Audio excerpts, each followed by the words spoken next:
Good evening to everyone. Welcome to Kotak Mutual Fund monthly market outlook call for the month of October. We have divided this presentation in our usual stuff: economy, equity market, debt market, and what we should do as an advisor or mutual fund distributor regarding our business. If we look at globally on slide number 4, the whole world is now coming back from the bottom. The recovery is looking like V-shaped. April was bad, but thereafter things have started recovering. The global manufacturing PMI has crossed 50 plus. When it is above 50, the world is expanding. When it is below 50, the world is contracting. If you go to next slide, it shows about US economy where Fed is talking about more stimulus, even though unemployment rate is coming down. More importantly, Fed has expanded its balance sheet dramatically to cross $7 trillion. Next slide, please. Fed has expanded its balance sheet significantly to $7 trillion. They have done this by directly intervening in market. They have done this by doing repo and refinancing. Essentially, they have used every tool in their trick, in their book, to expand balance sheet. The next slide shows what kind of money printing has been done by US Fed. And you could see a straight line going up.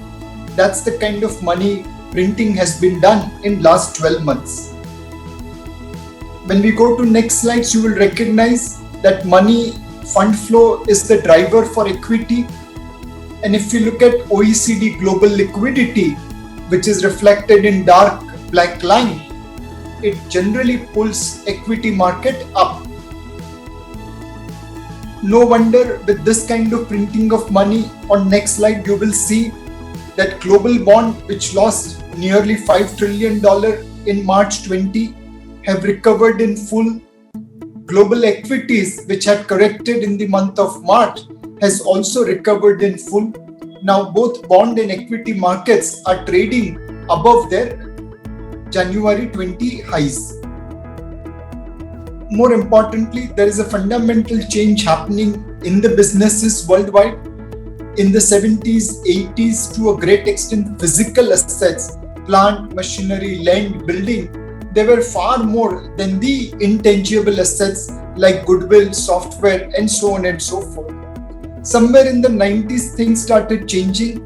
And today, as we see in 2018, intangible assets like software, goodwill, brand, are almost 20 trillion in S&P 500 balance sheet, whereas physical assets are under $5 trillion. The world has clearly moved from physical to digital, and digital companies are getting higher and higher valuation. If we go to the next slide, it shows that growth stocks are trading at the wildest premium since the dot-com era. However, compared to past, this time this is backed by investments reflected in the previous slide. No wonder value stocks, by virtue of this, has underperformed miserably, and like dot-com, prior to dot-com bubble, they have seen a significant underperformance. Coming to the Indian economy, the first quarter GDP number came down at 24%. It's the worst ever decline in independent India's history. Barring agriculture, every sector registered negative growth. However, month of September did see some positive signs. Next slide, please. The power demand in the month of September is up 4.6% over previous year. Railway freight loading is increasing at almost 15% in the month of September over previous year. Petrol sales has gone back almost to Jan 20 level. Clearly, power consumption, railway freight loading, and petrol consumption all are indicating that now economy is becoming normalized. We also saw huge current account surplus in first quarter FY21. This is driven by drop in oil prices, drop in gold imports, and also drop in trade deficit with China. In the first 5 months of this year, our trade deficit with China is down from about $23 billion to $13 billion. If you remember, across our monthly presentations, we have highlighted that trade deficit with China will come down, gold imports will come down, oil prices are low, so oil deficit will come down, and this will make India current account surplus in FY 2021. More importantly, monsoon god has been kind to India. The monsoon consecutively has been above normal. Good rains and good distribution of rain has ensured that sowing has crossed normal summer crop level, and this year we should have bumper kharif crop. The reservoir water levels are also higher than average. That will mean bumper rabi crop in the next season also. Good monsoon has pushed recovery in rural India. Agriculture activity by nature contained social distancing, and that has resulted into daily average tractor registration crossing FY 2020 level. July, August, September, all the 3 months, tractors registrations were higher than previous month. Slide number 21 shows that many heat map is turning green and blue, and it shows that slowly and steadily, whether it's power consumption, bank credit growth, e-way bill generation, these are all pointing towards economy trying to get normalized. This is all reflected into GST collection, which was up 4% year on year in the month of September at 95,000 crore. If we go to PMI, which is trying to predict future, from the lows of 27 and 30 in the month of April and May, it has now crossed 50 plus.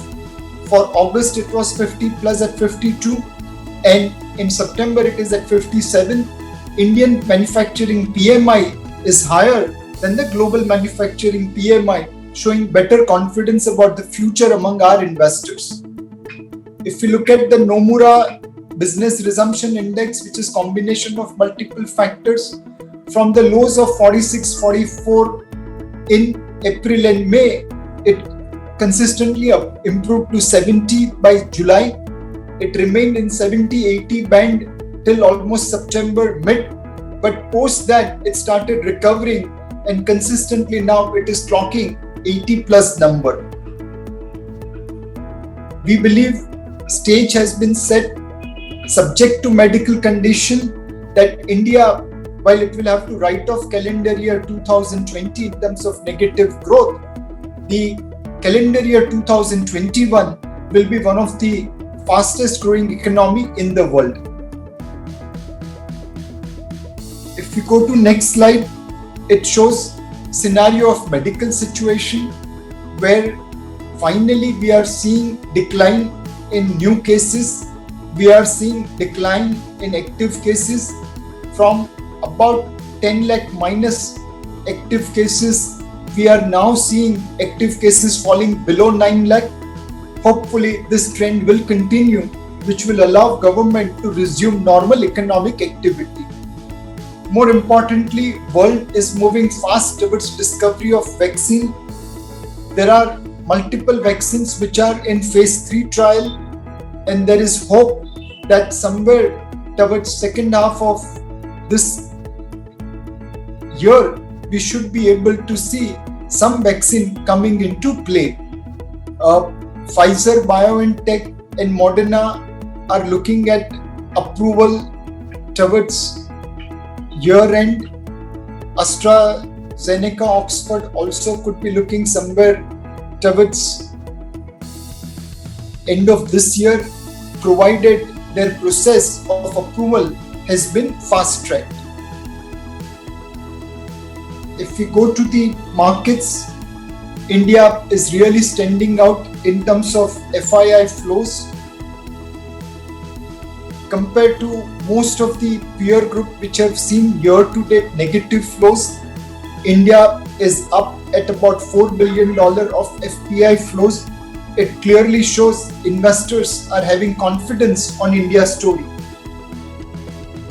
Normally, we have seen foreign flows moving towards emerging market, especially when valuations are in their favor.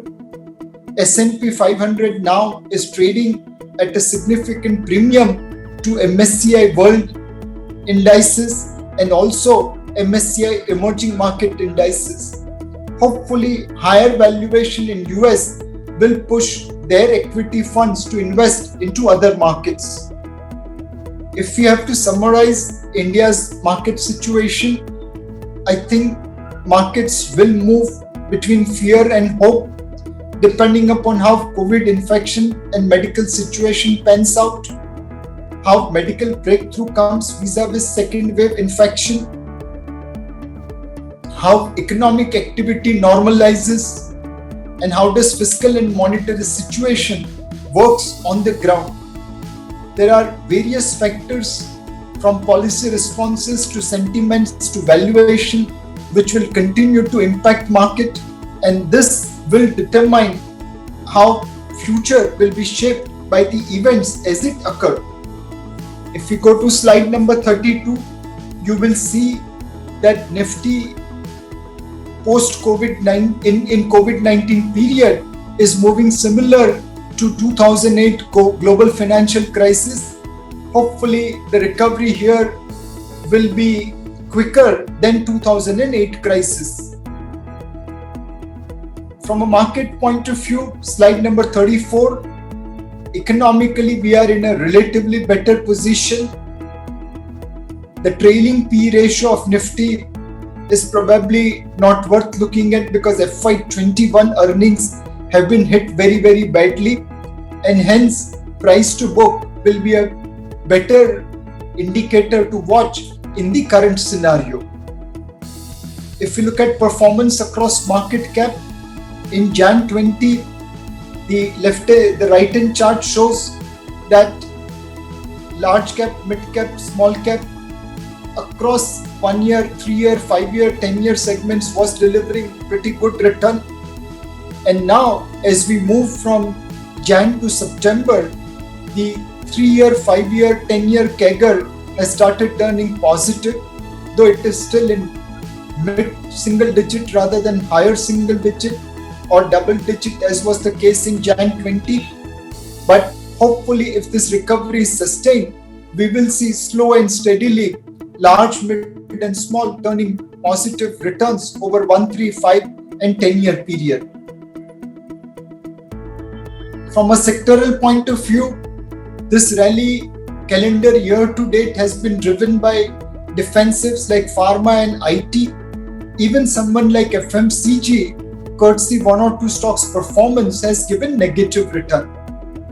Surprising part is that now with the rally in small and mid cap, small caps are flat on a calendar year basis, mid caps are down 1%, but Nifty 50 is down 8%. This is one of that rare period where small and mid caps have outperformed Nifty 50 large cap in a calendar year. Obviously, private banks, real estate, financials and metals have underperformed the market quite miserably, and their underperformance has contributed in large cap indices falling. What will be our call on equity at this point of time? Last month at about 11,500, 11,600 Nifty, we mentioned that this is time to be neutral weight to equities. And when I say neutral weight, it doesn't mean that you sell equity. It means if you have excess position, then you do profit booking. The neutral weight to equities, equal weight to equity allocation means that you continue remaining invested in equity for your normal investment requirement. If you are overweight equity because it had corrected sharply in the month of March, April, May, that position one can probably look to take profit at this point of time as valuations have become reasonable. Why are we looking at neutral weight to equities? If you go to slide number 37, it shows market cap to GDP ratio from as low as 56% market cap to GDP ratio, we have recovered to 79%. That's little above our long-term historical average of 75%, and hence we are giving equal weight or neutral weight to equity allocation. If we look at profit pool of listed India Inc. over a period of time, clearly here IT services profit pool was significantly higher compared to sectors like pharma, auto or metals, and yet their weightage in the benchmark indices was lower. When we were preparing this presentation, we wanted to give a call that IT sector looks attractive. Unfortunately, before we could give you this chart, TCS and Wipro announced buyback. TCS gave a bumper result, and IT stocks have recovered a lot from the levels at which we were looking to give a buy call. But this chart is still worth keeping in mind. It shows what's the profit pool of various companies and how that profit pool is discounted within the market.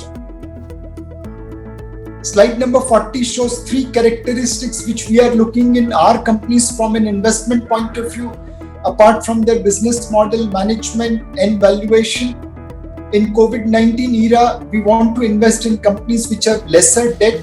So moderately leveraged company is preferable over heavily leveraged company. Every company is cutting cost, but we want to invest in companies which are cutting cost with surgeon's precision. They are intense, they are deep, and they are taking unnecessary flap out. Finally, we want to invest in companies which are adaptive to digital ecosystem.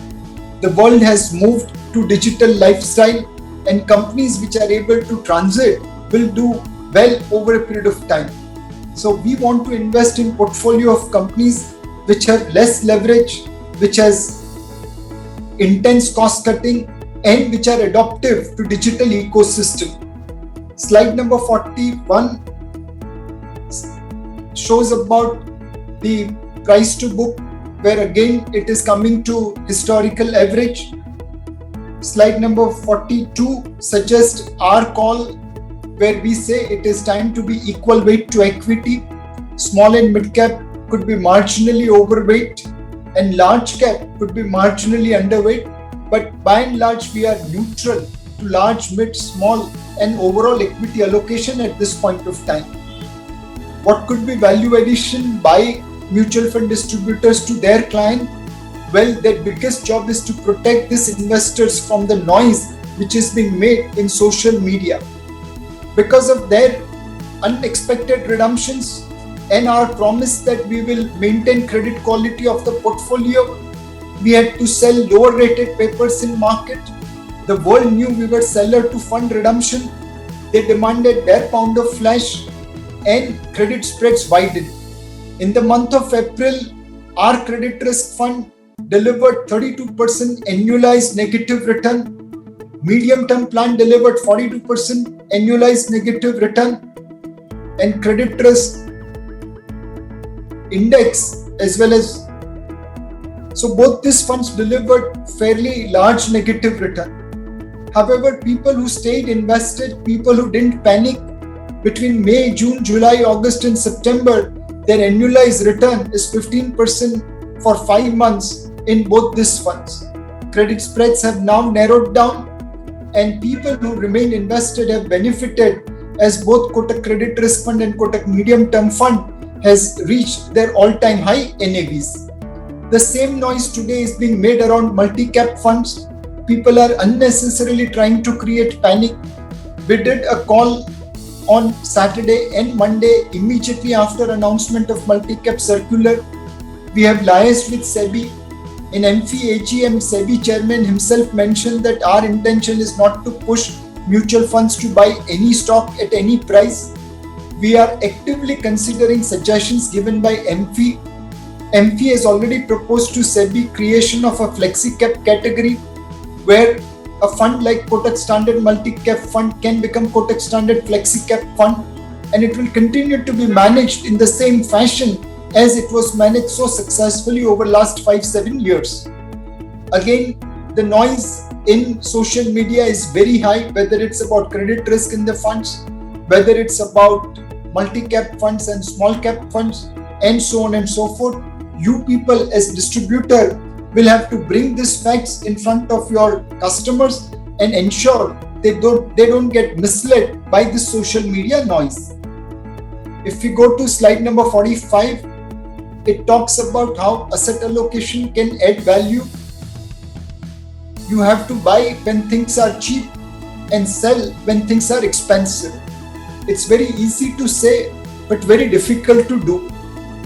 In Kotak Balance Advantage Fund, we are doing exactly what we have been recommending to you. On 24th March 2020, when markets were in a bear phase, Nifty 50 was 7,801. Our equity allocation was 75% against maximum possible of 80%. At that point of time, it was a clear signal that this is time to be overweight equity. On 17 Jan 2020 at 12,352 Nifty, markets were looking expensive and our equity allocation fell to 39%, indicating this is time to be underweight. With the benefit of hindsight, on 17 Jan we should have put 20% in equity, the bare minimum necessary, or on 24th March we should have put 80% in equity, maximum possible.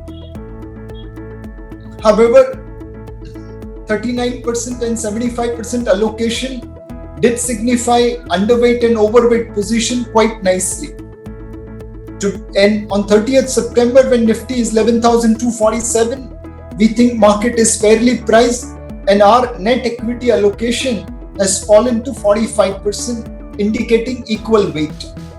By doing this asset allocation, our Balance Advantage Fund NAV crossed its Jan 2020 level by a margin. Looking at Kotak Balance Advantage Fund pure equity allocation, which is available on a daily basis on our website and which is circulated on a monthly basis through WhatsApp messages and email, you will be able to decide for yourself whether this is time to be overweight equity, underweight equity, or neutral weight equity. If we go to slide number 46, it shows about SIPs. Again, in social media, there has been a lot of noise about SIP. There are people talking about stoppage of SIPs, redemption of SIPs, looking at the lower return in SIP. This noise is still quoting March 2020 SIP numbers, but they don't give total picture. Kotak Emerging Equity, which is our flagship mid-cap fund, on Jan 20, their 1-year SIP return was 27% and 10-year SIP return was 17%. In fact, across all the time periods, it had near double-digit returns. In March 20, when market corrected, 10-year SIP return came down by half to 9% and 1-year SIP return swung negative to minus 41%. 1-year to 5-year SIP returns were turning negative. Obviously, every investor was disappointed. But people who listened to their advisors, people who listened to their distributors and continued their SIP, today in the month of September are again witnessing double-digit SIP return on 7 and 10-year basis and on a 1-year basis. The 3 to 5-year returns are slightly into mid-single digit to higher single digit, but certainly as markets continue to improve, even the 3 and 5-year return, the same story gets repeated on Kotak Tech Saver Fund. The same story gets repeated on our large and mid-cap Kotak Equity Opportunity Fund and also our large cap fund Kotak Blue Chip, as explained in slide number 49, 50 and 51.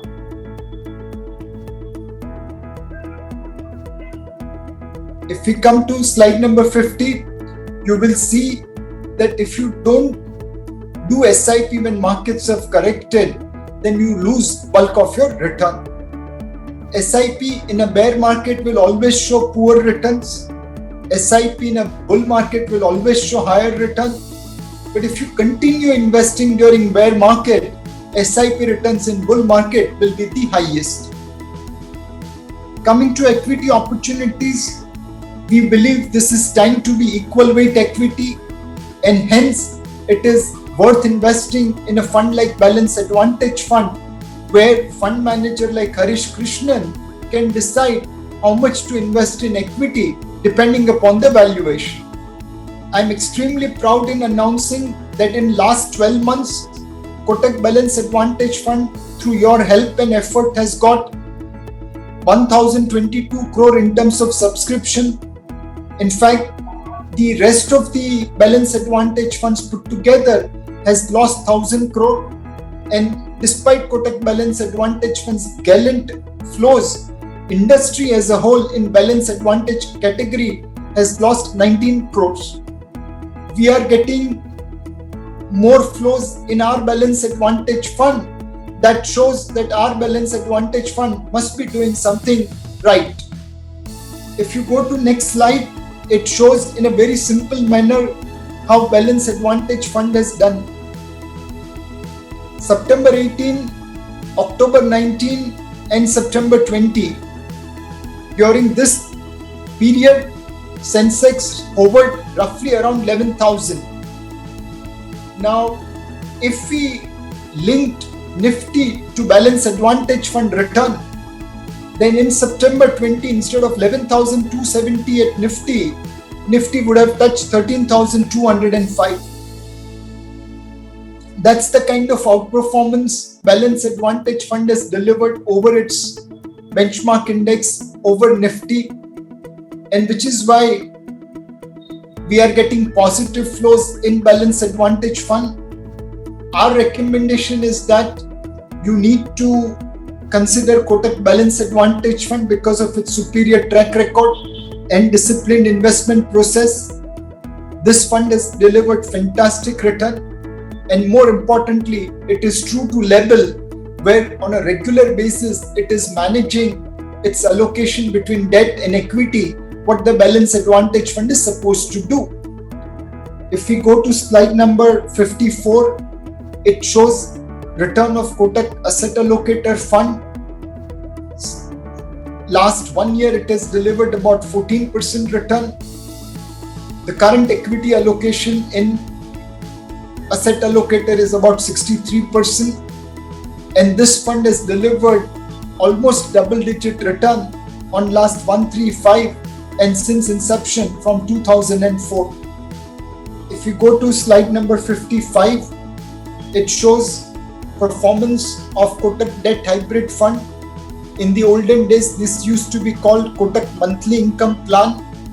About 75% money is invested into fixed income and about 25% is invested into equity. This fund has delivered reasonably good high single-digit return to investors over last 1, 3 and 5 years. Clearly, those people who are looking at the lower coupon income in fixed income can look to invest in Kotak Debt Hybrid Fund, which has a blend of equity as well as fixed income. If you remember, we had given a call to invest in gold in first week of March. Gold prices thereafter has done extremely well. From about $1,450, it went and crossed $2,000 for the first time in its history. It came down a little bit to $1,800 and now it is hovering at $1,900. Gold is a commodity. It will keep on going up and down, but we think over a period of time, gold prices will be substantially higher than what it is today. This will be driven primarily by one, buying of gold by central banks, by low interest rates and high liquidity prevailing in the global markets. The central bankers have been consistently buyer of gold, and their buying is almost 500 tons post global financial crisis. If we look at ETF flows on slide number 60. It's been a record flow into gold ETFs, and their holding of gold stock has also appreciated significantly. We believe while investing in gold, you need to remember that there is 12.5% import duty in India.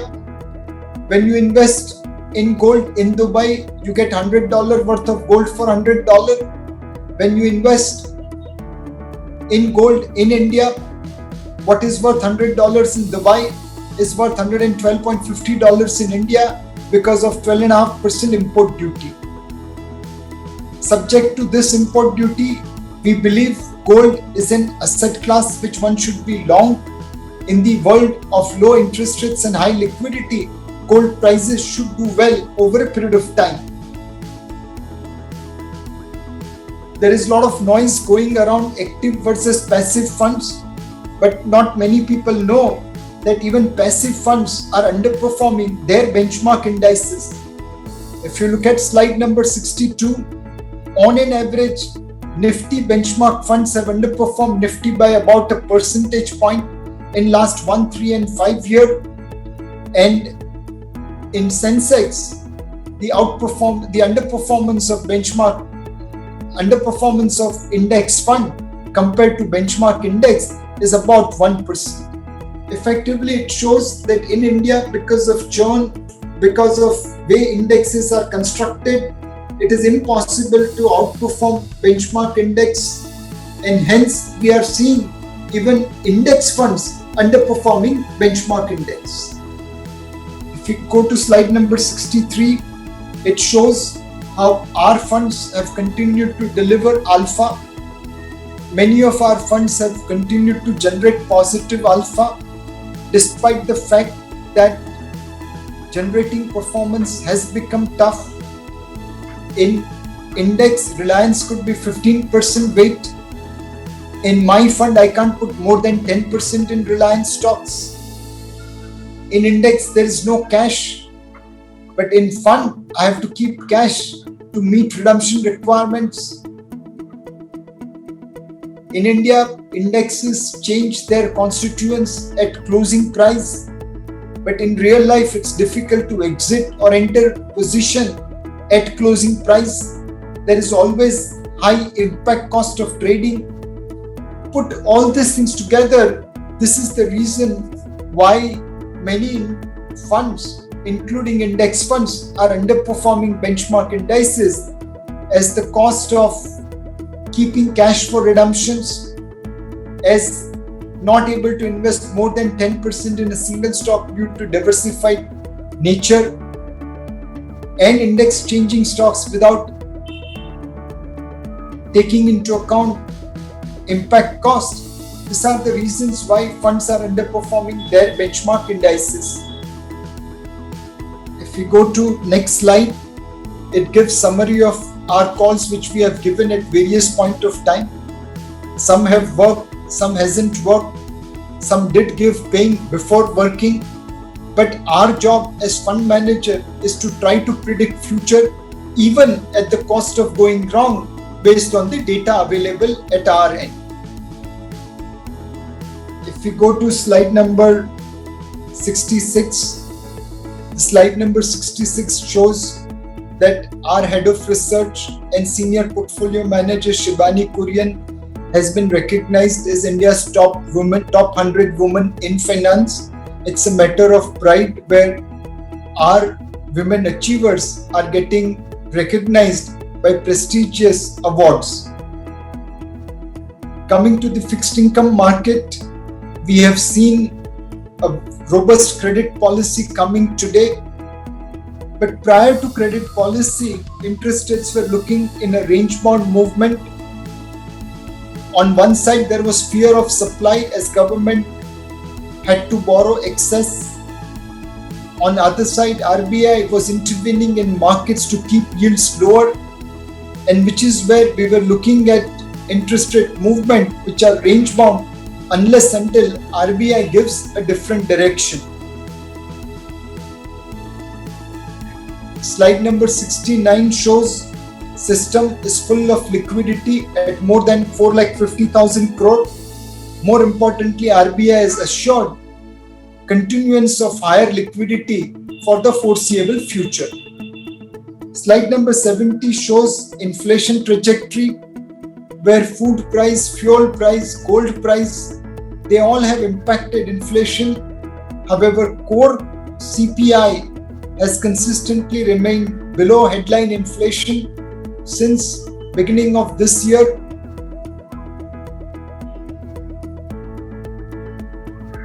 Next slide shows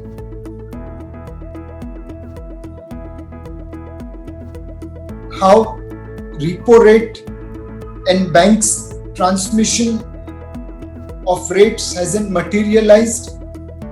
Repo rates are down by about 250 basis points. However, the lending rates haven't moved in similar direction at the same pace.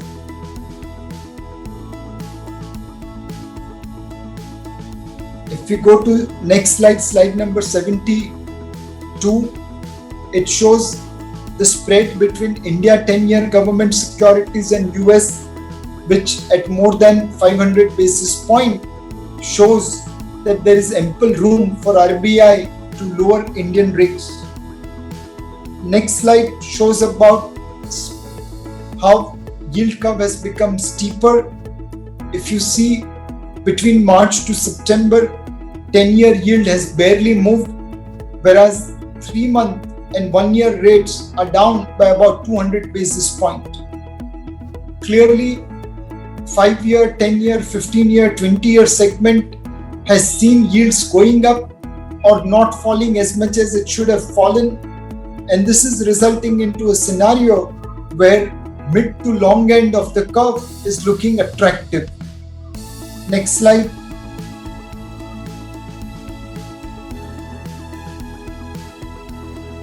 This is the spread between 10-year GSEC minus 1-year GSEC at 230 basis point. It is almost decade high number. Generally, 10-year minus 1-year has hovered about 70-80 basis point spread. But this time, since there is uncertainty about future, people are building forward position.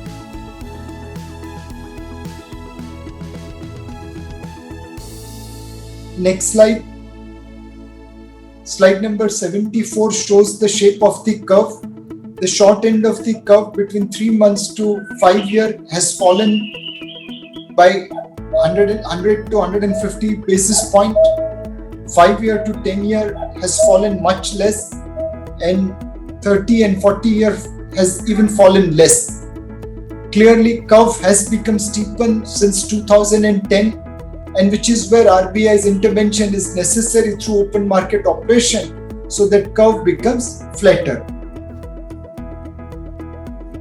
Slide number 76 shows various steps taken by the RBI to ensure that 10-year government securities yield remain below 6%. In today's credit policy, RBI was pretty vocal about becoming pro-growth.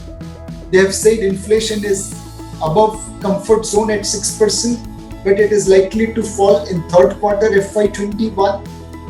RBI also made noise about growth, and RBI also ensured refinancing to banking system through one mean or another.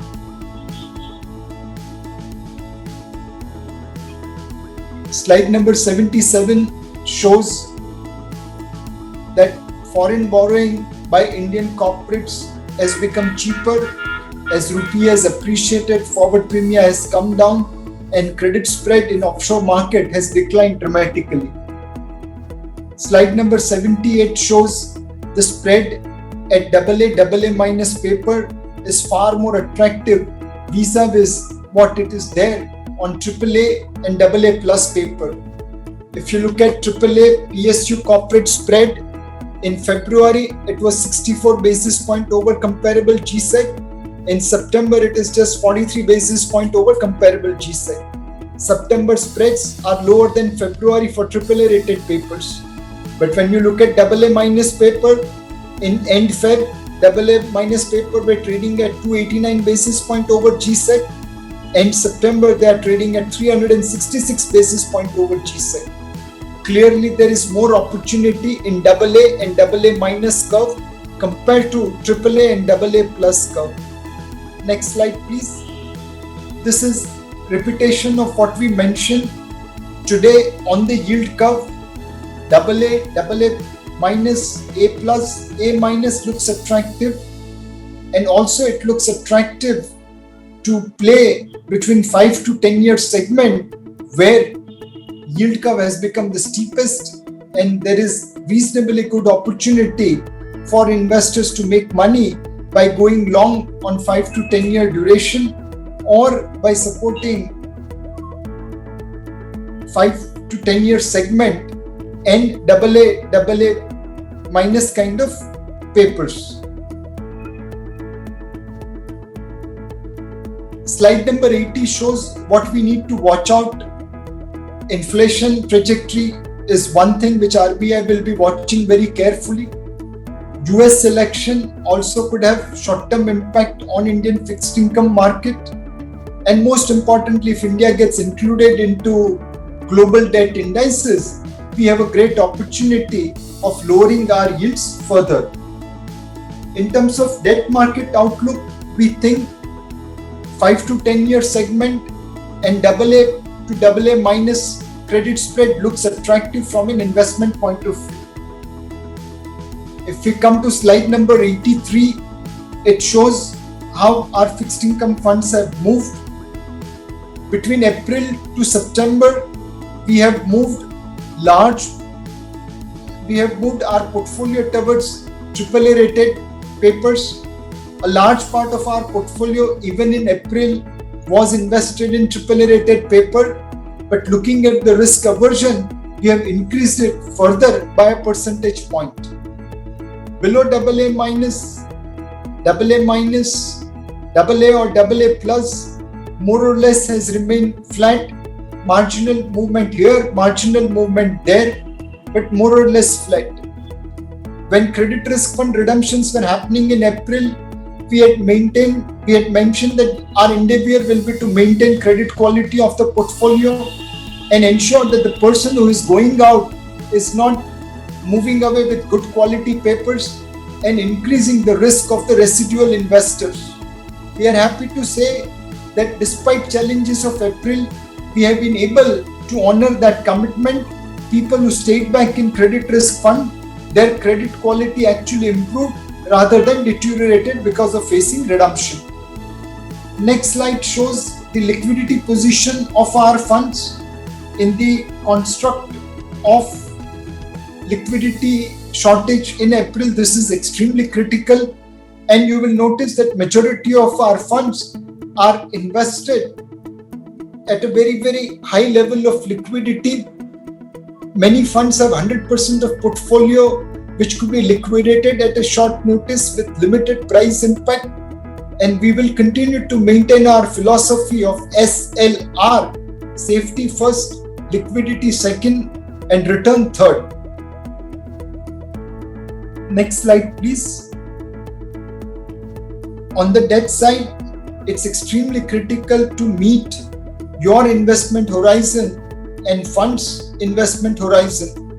No point in putting long-term money in overnight fund or liquid fund. At the same time, no point in putting overnight money into, let's say, a longer dated funds, because the fund maturity and investor requirement should be meeting with each other.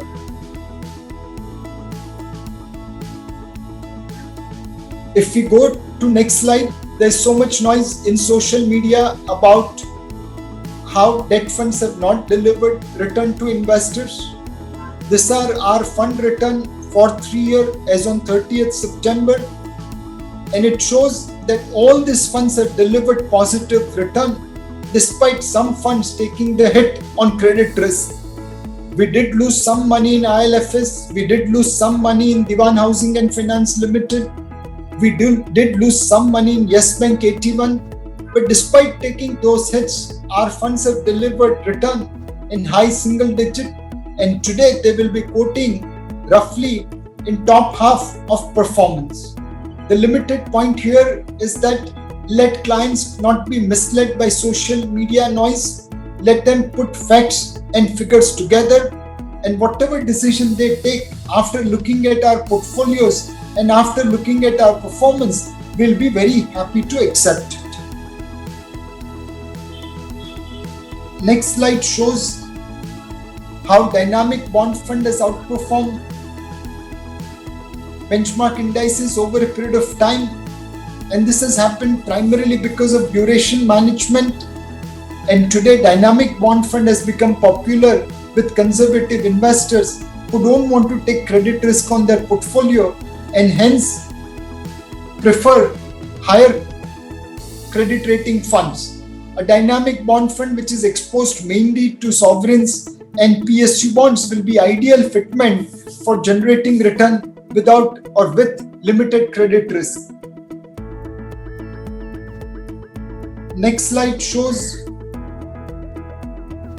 how the yield curve has moved across various segments, and the best way to capture those segments will be via our funds like banking and PSU fund, low duration fund, credit risk fund or medium term fund, where coupon income is still relatively attractive. If we go to Kotak low duration fund, in April it had 52% portfolio in AAA and 25% portfolio in below AA minus category. Today we have deliberately moved this portfolio to higher credit rating. AA minus and below are now under 7%, and AAA cash sovereign has increased to almost 83% of the fund.